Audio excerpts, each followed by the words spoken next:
What? How did we never mention that absurdity before now? Pilot is only soft canon at best, so we never did a what you may have missed on it. And now we don't have to, because we've got an official, actual canon version of the pilot. Yeah, but is it better than the original version? For the story, I think so. But as far as being better as its own thing, that's a matter of personal taste. I personally think that this is just as enjoyable and, in some points, even funnier than the original. Right? I mean, the original gave us a taste of what was to be for all this, and now with this remake, we get to see more of the story and how it actually ties into everything. One thing's for sure, no matter what you thought of this episode, there's still plenty of things you may have missed. First off, right after Blitz's little scenario, we get a good look at his whiteboard, which is always good for a few chuckles. A to-do list which reads, make Moxxie's Horsona with an arrow pointed at said Horsona. Moxxie is spelled incorrectly here, by the way. Then another horse named Banana Boat, who apparently does yoga, makes a mad cocktail, and is very flexible. There's a third horse gasping, and a graph that doesn't really make sense, with business on one axis and a dollar sign on the other, but it looks like Blitz is projecting making more money with less business further down the line. As fun as all that is, we actually do get a pretty nice, yet simple nod to Hell's hierarchy, with the part about, since we're born here, we kinda gotta serve whoever the fuck lands in our backyard. It's brought up a little here and there, but it's nice, especially for new viewers, to have a clear statement of, it sucks, but in hell, imps are lowest of the low. There seems to be a bit of retroactive foreshadowing in this episode too, don't you think? Yeah, and it's highly likely that some of this was indeed meant to be kinda tongue-in-cheek. Sort of a, yeah, this version was made way later so we can make these jokes. But again, for the sake of new audiences, it could just be considered foreshadowing. Should we just cover all of it now? Yeah, but for the sake of anyone who's actually new to the show and isn't caught up, you can skip to this timestamp to get to the next talking point and avoid any spoilers. Bit of hubris with the And just like that, we'll slip right back into hell, get paid, and never face any consequences for our actions ever. Hello, Mastermind. Blitz recording Moxxie Millie going at it. His research! Loona's crack of, You can stalk the boring breeders later. Hey, that's a twofer! Blitz stalking Eminem to Ozzy's, and of course, the ending reveal of Sinsmas.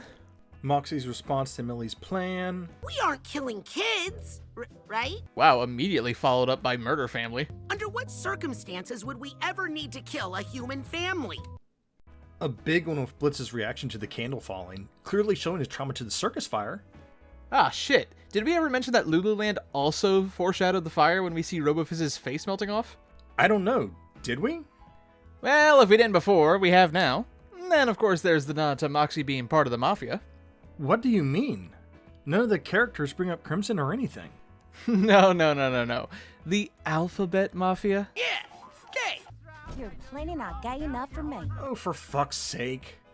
Last one that we'll mention here is Fizz hanging onto Ozzy's shoulder during the final moments, teasing their partnership.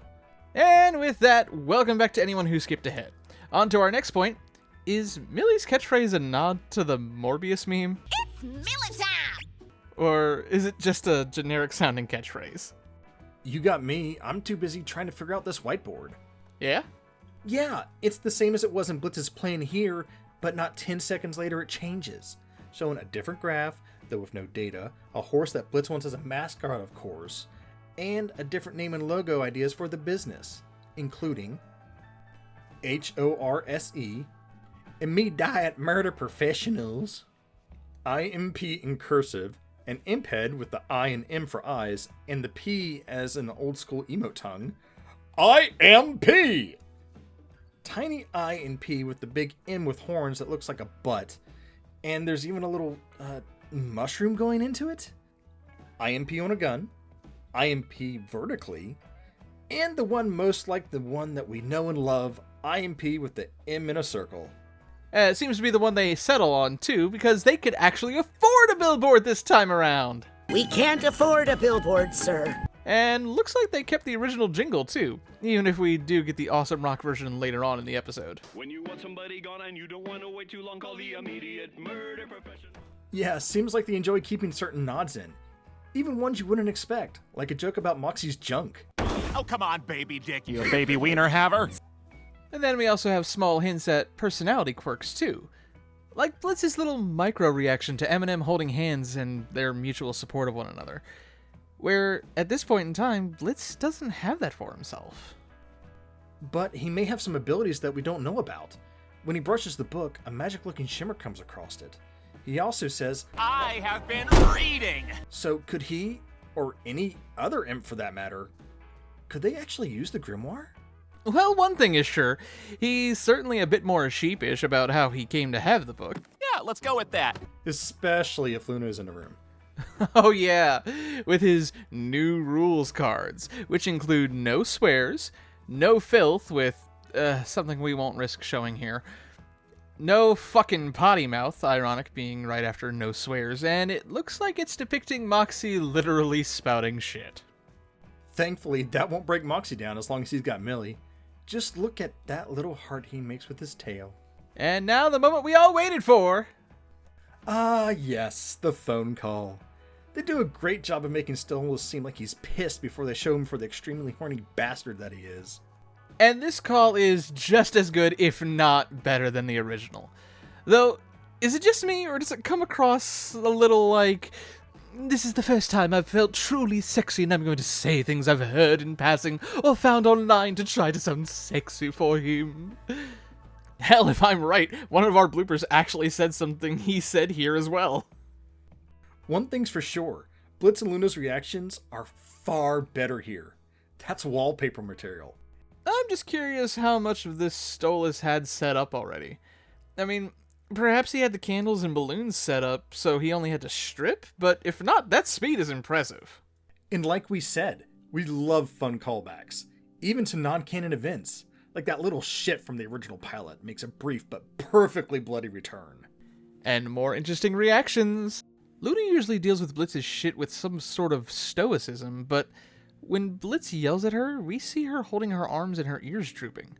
Probably as a trauma response of her life as an orphan till now. Possibly thinking, I'm making him hate me too. Won't be long till he doesn't want me around either. It also kind of harkens to Blitz and Luna's line in the original pilot of, She's sensitive. Yes, I am! don't be sad, Loona. He loves you and we do too. Okay, seriously, how fast is Stolas? We see later he could just portal to and out of the office. But the candles? The rose petals? In that short a time? It's crazy! But it does explain why he has the Stolas button in the next episode. If Stolas can just portal in, Blitz may need to warn the others not to disturb them. One thing I love is that it's been confirmed, fully, that they kept the original take of, Sorry, I fucked your husband. Sorry, I fucked your husband. because let's be honest, you can't beat the perfection of the original. Now we've got a few things to note here. The frame picture, filing cabinet, the chair all bouncing. How forceful is Blitz, or possibly even Stolas being? And Stolas and Blitz's dialogue of, is this a joke about Stolas having a cloaca?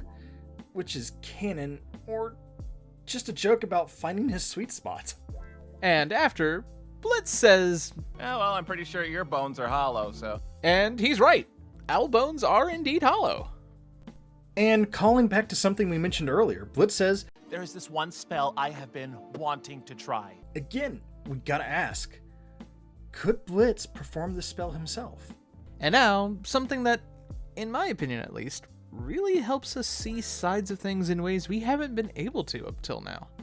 And another little spoiler warning for new viewers to the show, skip to here to avoid it if you want. Blitz makes the first suggestion of, How about this? You could let me hold on to it for a little while. and from here, it actually lays out and clears up the arrangement confusion. At least from an outsider perspective. I mean, in a way, yeah. Stolas assuming that Blitz holding onto the grimoire longer is a continuation of his earlier assumption. He wants it as an excuse to see me again. Blitz confirmed that was the case earlier, even if it was just to cover his own ass. But even so, this continuation of that assumption isn't exactly a leap in logic. Stolas, being as inexperienced as he is, could have mistaken Blitz's nervousness as excitement, as Stolas most likely never had to put on a face for his only other interaction of this nature, Stella. We know she would never bother to put a face on for him, given she'll openly mock him for how pitiful he is in bed, and to a finer point, Stolas is the one who suggests, I suppose as long as you have it, we'll be sure to see each other again. which shows why, in his mind, he really is the mastermind. He technically initiated the arrangement with that. And so there lies the reason he feels as if he put Blitz into an awkward situation. Man, this episode really does help with a lot of things, big or small. Yeah, except we get a shot that just further raises questions we had already. Blitz is seen using the book on his own here. But then why is Loona the one we see using it throughout the series? And do imps have innate magical abilities, or is the grimoire itself enchanted? Will we get to see Loona using abilities outside of the book? Unless the biggest one at the end of Season 2 is thanks to a spell we don't know yet, but that feels unlikely. Also, they're out of money? Guess they couldn't really afford the billboard after all. Well, we know they'll make their money back, as well as making some enemies. We get a great piece showing a rogues gallery of antagonists up through Season 2. Right? We have the Dorks, Crimson, Verosika, Striker, Wally Wackford for some reason, the Cherubs, Stella, Andrealphus, Stolas, who, while not exactly an antagonist, makes sense for him to be there because he's kind of what brings it all together, and some shadowy figure looming in the background. There's been some speculation, but I'm firmly in the camp of new big bad we haven't met yet. There have been some that have claimed this is going to be Octavia, ultimately turning on Stolas and IMP. But not only does that just feel way out of character, but the, horns, antenna, hair, the bits up top don't fit anything for Via. Neither do the eye colors. We know Viv doesn't skimp on the details. I'm not saying Via can't cause some tension in the future, but to have her looming in the background like she's Yellow Diamond or something?